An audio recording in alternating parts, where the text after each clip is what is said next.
Kalau dikatakan di dalam Amsal 17 ayat 22 ini, hati yang gembira adalah obat yang manjur, itu betul-betul saudaraku. Saudara mau sehat, perhatikan firman Tuhan ini. Ya, hati yang gembira yang dimaksud di sini tentu saja adalah hati yang gembira dari kondisi, dari suasana hatimu yang sudah bersih daripada noda atau penyakit rohani yang bersumber daripada hati itu sendiri, saudara. Beberapa penyakit hati mau saya sampaikan kepada saudara di sini. Kesombongan, iri hati, dengki, kepahitan, dendam, ya, ketamakan, cinta uang, ya, hati yang keras, munafik, ya kan, hawa nafsu. Nah, saudara, ini adalah bentuk-bentuk penyakit hati yang saya maksudkan. Jadi kalau di dalam hati saudara itu masih terdapat penyakit-penyakit hati, maka hati yang gembira yang kau rasakan itu adalah hati yang gembira yang palsu, bukan yang dikehendaki oleh Bapa di sorga.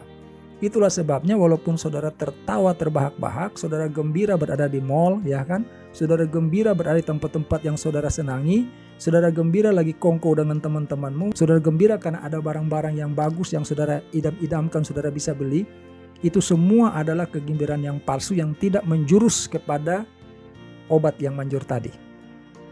Ya, itu dulu yang mesti diberesin.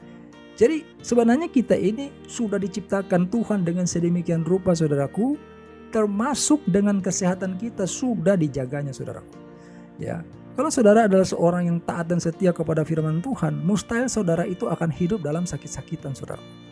Ya, karena ketika Ayub mengalami sakit yang begitu parah, itu saja hanya gara-gara Bapa di sorga mengizinkan iblis dalam konteks ujian terhadap Ayub itu, saudara.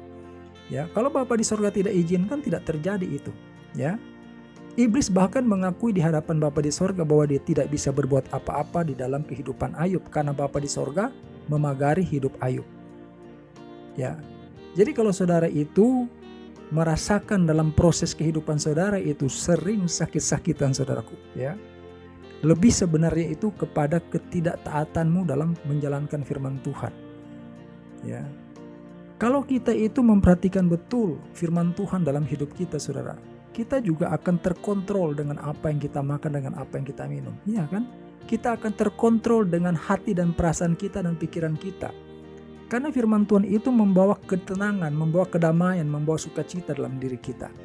Nah, oleh sebab itu kalau kita memang sudah betul-betul terobati penyakit-penyakit hati yang saya contohkan tadi, maka sesuatu yang sangat mungkin saudara akan mengalami suatu kehidupan yang sehat walafiat seperti yang disampaikan oleh firman Tuhan pada Amsal 17 ayat 22 itu, saudara.